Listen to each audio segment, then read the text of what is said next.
queremos comentarles brevemente que el aplicativo que fue lanzado en la noche de hoy, el video, hace parte de un arsenal de material didáctico que nos va a permitir desde ahora en la Fundación recorrer el territorio nacional para informar de manera más adecuada a todos nuestros compatriotas de lo que han sido los 3 años más exitosos en resultados concretos de gobierno alguno.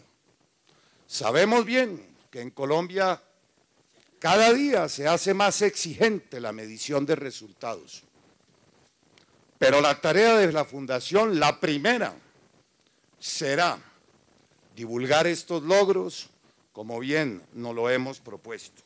La Fundación Buen Gobierno empezó con el pie izquierdo, restando más que sumando. La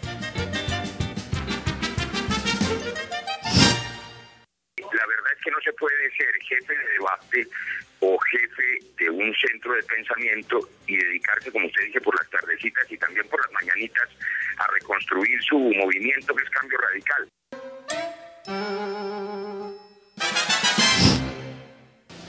Queremos ayudar a enfrentar el deterioro de la seguridad, la creciente incertidumbre de la inversión, el estancamiento de la política social burocratizada, el derroche de los recursos oficiales y el abandono del diálogo popular sustituido por el riesgo de entrega del país al terrorismo y al castrochavismo.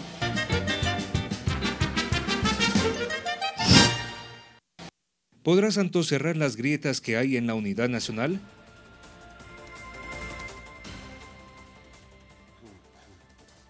Muy buenas noches y bienvenidos aquí a Semana en Vivo. Lo que acabamos de ver es un poco el presagio de lo que puede estar pasando en la unidad nacional. La política es cambiante, eso ha dicho el presidente Santos, pero cuando cambia tanto, ¿no será que será demasiado movimiento y puede agrietar la unidad nacional? Eso es lo que vamos a discutir hoy en esta mesa en Semana en Vivo y estos son nuestros invitados. Los invitados de esta noche son Cecilia López, ex precandidata a la presidencia por el Partido Liberal. Fernando Cepeda, politólogo, exministro de gobierno de Virgilio Barco y embajador en Francia durante el gobierno de Álvaro Uribe. Pedro Medellín, politólogo, director ejecutivo de la Fundación José Ortega y Gasset y columnista de El Tiempo. Francisco Miranda, editor consejero de la revista Semana. De nuevo aquí estamos en Semana en Vivo. Esas peleas, estuvo buena la edición que nos hicieron aquí, ¿no es verdad? Juan Caro, nuestro productor.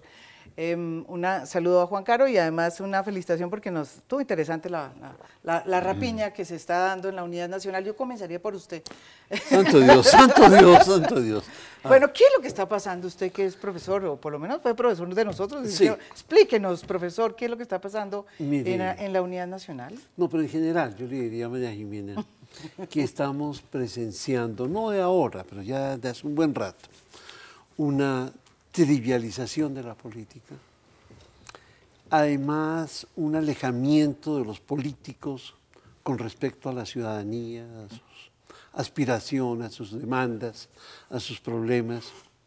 Es más y peor, una criminalización de buena parte, de un buen número de los políticos y de los procesos políticos. No es poca cosa que haya más de 50 congresistas presos. No es poca cosa que haya otros tantos o más en fila y que cada semana o cada 2 semanas nos informen que hay uno nuevo que sí, mire, eso es no realmente dramático, porque va más allá de todo esto. Y luego yo le diría que lo que está ocurriendo es que los políticos, mire usted lo que le voy a decir que es muy duro, los políticos han dejado de ser la solución. ¿Cómo? Sí. ¿Han dejado de qué? Los políticos Entonces, han dejado de ser la solución y han pasado a ser el problema. Qué susto. Bueno. ¿Ya han pasado a ser el problema? Es el problema. El problema que tienen los colombianos hoy es, bueno, ¿y qué hacemos con los políticos? ¿Cómo los reemplazamos? ¿Cómo ¿Cómo elegimos otra gente? Voy a recoger esa frase. No, está muy duro, yo sé que es muy duro. ¿Ah? Pero, es decir, y por eso cuando usted me planteó el problema, bueno, ¿qué está pasando? ¿Cómo es este cuento de las listas? ¿Quién va? Yo digo, mire, el problema es mucho más de fondo, grande, más de fondo que eso. Y eso es lo que quisiera que ojalá pudiéramos mirar discutir. hoy. La solución, mejor dicho, ¿el problema son los políticos? Yo estoy convencida. Yo estoy convencida y voy a decir otra frase bien dura. Cuando uno piensa cuáles son las posibilidades que uno tiene, parece que tuviera que escoger entre el SIDA y el cáncer. Eso sí le dejo a cada uno que decida quién es el cáncer. Pero sí, por Dios, ¿esto qué es? Mira, la verdad es que a mí me parece dramático. Si no fuera porque tiene ya avisos de ridiculez lo que pasa, le provoca uno llorar. No, de verdad. Pero hablamos, por ejemplo, de un caso específico, el tema de la primera pelea de la semana. El caso del expresidente César Gaviria en una entrevista con Tania Dama. No, a mí esa entrevista me pareció terrible, quiero decirle. Primero... Él dijo que era soldado. Que era soldado. A mí me produjo... Que era soldado del presidente Santos. Bueno, eso yo escribí un artículo hoy que se llama Gaviria, el abrazo del oso, porque entonces eso quiere decir que si Gaviria va a ser el soldado, ¿sí? Y además él lo va a reelegir. Esto me pareció de una suficiencia que le vamos a elevar el nivel de reconocimiento, la cosa positiva, y además lo vamos a reelegir. Lo dijo de una manera que esto que, o sea, los votos de los N.000 millones que tengamos aquí no valen. Pero a mí lo que me pareció más increíble es que lo que eso significa, o sea, seguimos con la misma política que llevamos desde hace 20 años, sin beneficio de inventario, con el mismo equipo, con el kinder envejecido, como digo yo, sin una evaluación de nada. Entonces, por eso puede ser SIDA o cáncer, usted decide. Y el otro, ¿qué tal lo de Álvaro Uribe, que sale a decir todo lo de los 8 años, la seguridad democrática, la confianza inversionista? O sea, ¿qué pasa? Esa desconexión es tan evidente. ¿En qué mundo viven? Ahora, yo tengo un gran respeto por el presidente Gaviria, siempre lo he considerado un hombre muy inteligente, pero yo no entiendo qué es lo que pasa, porque pues Álvaro Uribe, yo no lo considero en el mismo nivel, pero Gaviria, esa postura tan arrogante, tan falta de crítica, de autocrítica, como tan desconectado de la realidad nacional, yo quedé enferma con esa entrevista, sinceramente. Pedro Medellín, ¿los políticos son el problema? Yo creo que no los políticos son el problema. No, mejor dicho, fue el diagnóstico. No, pero a ver. Yo creo que sí hay una trivialización de la política, como dice Fernando Cepeda, pero lo que creo es que no es la trivialización en la medida en que la gente está tomando en broma las cosas, sino es que los políticos están entrando en su dimensión. No podemos tomar seriamente en el país un político como Roy Barreras o Antonio Navarro. O sea, no es serio, son tipos que están detrás de un empleo. Su problema es un problema de empleo. Entonces, lo que se está viendo es que en un momento de crisis, que necesitamos gente con ideas, con proyectos, pues ya no dieron. Dejaron de estudiar, dejaron de producir, y están dedicados a las pequeñas cosas. Y a la mermelada. A la mermelada. A tener representaciones, a pelear por representaciones, y en eso me parece grave. Y hablábamos antes de iniciar el programa que estábamos volviendo a los 80. Otra vez Montoya vuelve a la indicar, Samper en el gobierno, entonces otra vez Samper gobernando, Juan Mesa de secretario general, de gran estrella, y el, otro que es el Atlético Nacional de primero y Uribe en el Congreso. O sea, 20 años para atrás, como si esto no... Como si no hubiera pasado nada. Pero es un país que el presidente Santos paradójicamente quería llevarlo a la modernización y lo llevó a la premodernidad. Creo que el gobierno del presidente Santos tiene esta unidad nacional que él trató de montar, tiene la responsabilidad. Porque nunca hubo una agenda de política, nunca un proyecto político estructurado. Y claro, todo el mundo quedó perdido. Es que uno trabajar con Lucho Garzón como asesor, como miembro ministro de la Cohesión Social, en un país lleno de paros, y el ministro, pues, él es muy amigo de Pacho, yo lo sé, pero... pero a mí es que me parece lamentable. Lucho Garzón me parece lamentable. Todos amigos, pero ¿qué hacemos? Todos amigos, pero ¿qué hacemos? No, ellos son el problema. Lucho es un problema. Navarro es un problema para la izquierda. No, hay gente muy buena. María Ángela Holguín es muy buena. Hay mucha gente muy buena, ¿sí? que tiene sus problemitas en la gestión, pero eso ella es es buena, otra estoy cosa. de acuerdo. Ella es buena, ella esa hace es la la otra tarea. cosa que dijo Gaviria, que me pareció interesante, que el problema no era el presidente. El problema es que tiene unos funcionarios malísimos. Entonces yo dije, Virgen Santísima, entonces vamos a reelegir y vamos a tener el kinder otra vez de Gaviria. No, pero la pregunta es, la pelea el kinder de Samper. La pelea... bueno, pero es que lo que quiere Gaviria pero es con tener Gaviria. el de él. No, pero con Gaviria, el serpo Samper gavirismo. Bueno. Pero, Pacho, ¿usted cree que lo que se está cocinando dentro de la Unidad Nacional es una pelea contra Germán Vargas o una pelea de Gaviria con Santos? Es que no sé qué es lo que está pasando. Sí, antes de responderte, María Jimena, yo sí quería meter un poco la cucharada en la línea de discusión que el doctor Cepeda arrancó. Nosotros esta semana, en la revista que circula esta semana, hicimos un artículo sobre la crisis de representatividad, donde analizamos en qué tanto de la coyuntura, de los paros y estas dificultades respondía la caída sistemática de todas las instituciones colombianas, incluidas los medios de comunicación, pasando por los sindicatos, la policía, las fuerzas militares, para tratar de dilucidar qué era coyuntural y qué era estructural. Y lo que encontramos en nuestro trabajo periodístico es que si bien hay una coyuntura, lo que hemos vivido en los últimos 6 años ha sido un declive permanente. Y es lo que precisamente en cada uno de los ejemplos de ustedes se refleja. No hay una generación de relevo. Los partidos políticos no se dedicaron a crear nuevos liderazgos. Los liderazgos que hay, con mucho respeto a las personas que voy a mencionar, son delfines, son hijos de casas políticas que reciclan, digamos, su poder tanto de izquierda como de otros movimientos más tradicionales. Los sindicatos no representan a los trabajadores y los antiguos focos de poder, como los gremios, por ejemplo, como las organizaciones tradicionales tipo Federación de Cafeteros, no solo no representan, sino que además tienen unas fracturas internas que impiden lo que Pedro decía, la cohesión y el diálogo. Entonces sentimos que hay más bulla, más desorden, que es una olla de grillos, no solo por los errores del equipo político del gobierno, sino también porque las voces son muchas más de las que había antes, nadie obedece a nadie y los establecimientos paralelos, por decirlo de alguna manera, es decir, la alternativa, los partidos alternativos, los sindicatos de nuevo cuño, las nuevas generaciones de políticos, los nuevos gremios, inclusive, María Jimena, los nuevos medios, las plataformas de web, no alcanzan a llenar ni a hacer alternativas. ¿Por qué entonces, hagamos la pregunta más de fondo, por qué no se ha recompuesto o por qué no se recompuso las élites colombianas? ¿Por qué no ha sucedido? Porque no han sufrido. No, pero ¿por qué a usted le pasó lo que a usted le pasó, doctora Cecilia López, que usted no pudo, usted entró y no pudo? No pude. Usted no pudo y le tocó irse. Pero claro, porque simplemente hay una incapacidad de reconocer. ¿Pero qué le pasó a usted? A mí lo que me pasó fue que yo llegué y todo perfecto mientras seguí la línea directa. ¿A dónde llegó?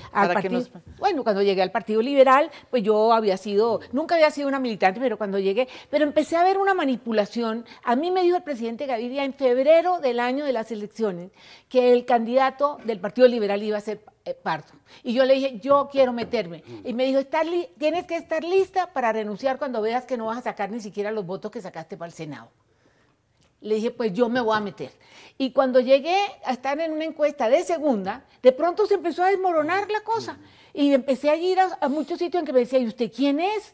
Aquí el candidato es el doctor Pardo, vaya al Partido Liberal de acá y verá. O sea, y después empezaron a decir, usted no da ni siquiera para senadora. Entonces empecé a ver un rechazo y que entonces, ¿quién era la persona importante? Era la señora esposa de López Cabrales, porque le había puesto 70.000 votos al doctor Pardo.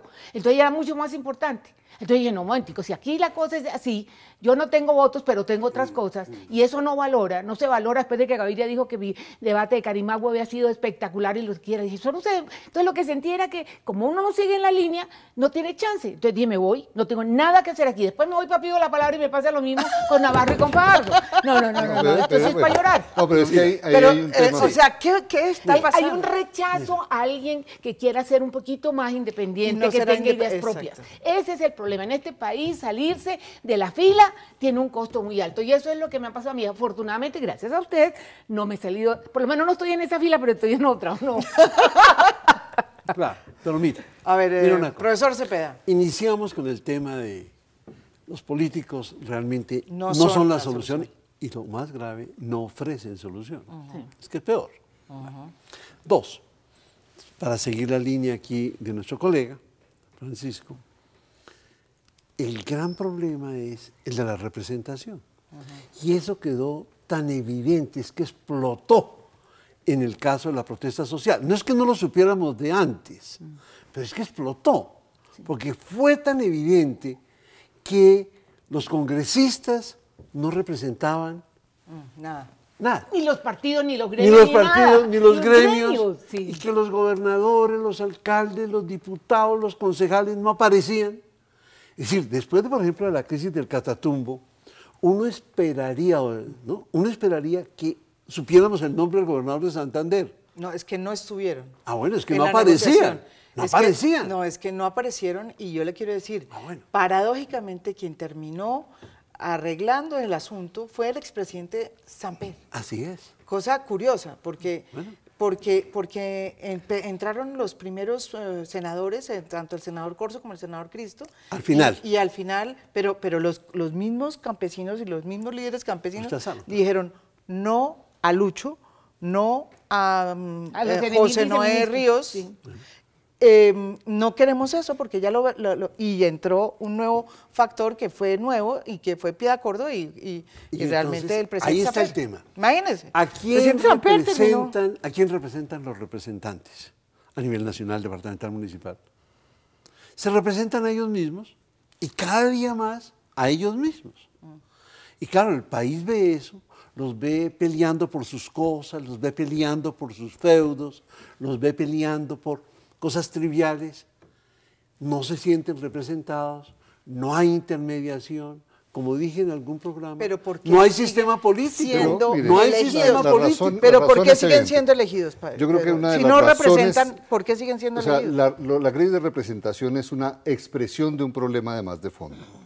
Uno de los problemas en Colombia es que la política y la economía perdieron la línea divisoria. Muchos políticos entraron a la política para hacer negocio y muchos empresarios mantienen su negocio con la política. Sí, es cierto. Entonces, los empresarios de la política. Los empresarios nuestros empresarios son rentistas que viven de los subsidios del Estado, etcétera, etcétera. Y en ese escenario, cuando uno entra a la política, no a buscar proyectos políticos, sino a hacer negocio, pues no importan los programas ni las ideas. Y en ese sentido, entonces, yo no represento a nadie más que a mí, sino a mi interés. Y eso se vuelve un problema de empleo. Antonio Navarro, digo yo, y lo digo claramente, y se lo decía él, le decía yo, mira, que hay un problema de empleo. Es un problema de empleo. Tú necesitas un empleo, entonces aspiras a Senado porque necesitas un empleo. No hay otra forma de conseguir un empleo. ¿Y usted cree que lo de Antonio Navarro es un problema de empleo? Sí, es un problema de empleo que el país le haría un gran servicio si algún empresario grande le da un contrato en alguna empresa. El punto es, favor al país. El punto es. ¿Por qué? ¿Pero por qué piensa usted eso de Navarro? Mira, Navarro no se ha equivocado en ninguna de sus equivocaciones en política en Colombia. Si uno quisiese ver cuál es la realización de Antonio Navarro como alcalde de Pasto, hizo las bibliotecas que hizo Sergio Fajardo en Antioquia o Cultura Ciudadana en Bogotá, Char, fue gobernador en Nariño. ¿Qué hizo Navarro como ministro de Salud? ¿Qué realización recordamos? Nada, de Navarro recordamos que él ha sido un burócrata, ha pasado de puesto en puesto y bueno, pero no perdamos el tiempo en ese tema. El tema es, no va a votar por se perdió el horizonte de la política y de la economía. Y en ese sentido, ni los propios empresarios buscan defender sus intereses. Lo peor es que estamos en una situación en la cual somos víctimas de la voracidad de los bancos.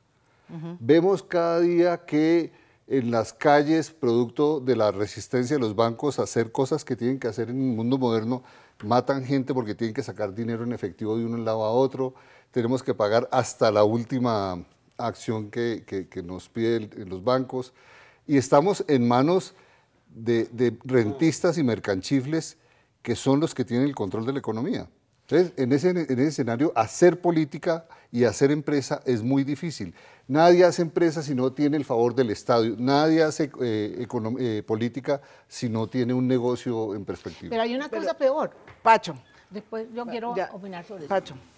El tema ahí es por qué es importante o por qué no es importante que haya una pelea interna en la Unidad Nacional entre los señores de la U, el señor Germán Vargas Lleras, director pues, de Buen Gobierno, los representantes cercanos al presidente Samper, el presidente César Gaviria y su hijo, director del liberalismo. Es que hay una desconexión entre lo que la gente está queriendo y sus necesidades y unas peleas de esas élites políticas que se encuentran en esa Pero Pacho, cuando uno le hace una pregunta de esas a un político, él dice, oiga, pero ¿por qué ponen a los mismos en las listas? Y dicen, no, si eso es lo que hay que hacer, eso es lo que produce votos. Y nosotros necesitamos los votos para poder ganar. No eso es lo que me responden eso, siempre que yo hago la pregunta. María Jimena, y si a eso le sumas un aparato electoral, que no tiene distritos uninominales, es decir, nosotros no tenemos la representación geográfica para poder exigirle, o sea, no es uno contra otro, sino una masa en un distrito nacional. O sea, nosotros tenemos problemas en nuestro sistema electoral que impiden. Yo he votado todas las jornadas electorales de mi vida desde que cumplí 18 años y no he tenido un representante geográfico de los sitios donde yo he vivido, no un representante de mi distrito, un representante de mi unidad, porque las reformas electorales hacen que todo el mundo sea concejal de toda Bogotá, senador de todo el país, entonces no hay, representaciones geográficas. Segundo, las mismas reglas hacen que mucha de la gente joven que vota por los llamados candidatos de opinión se pierda. Entonces hay un mundo de votos que se pierden y que no se traducen en no se traducen en poder ni se traducen en curules. Entonces, el 50% de la gente no confía en el sistema político, no vota. Y de los que votan, un buen porcentaje de esos votos se pierden. Entonces, claro que ellos eligen entre ese mismo universo estadístico pequeño de ellos mismos, María Jimena. Pero miren, volvamos después de esta pausa a seguir este debate sobre si son o no y por qué no lo son el problema los políticos en este momento. Y a los que quieran participar en el debate a través de Twitter, pueden participar con el @debatesemana en nuestro hashtag y con el @Twitter Semana en Vivo. Por favor, participen. Ahorita mando un Twitter Navarro. Volvemos aquí después de esta pausa aquí en Semana en Vivo. No se vayan.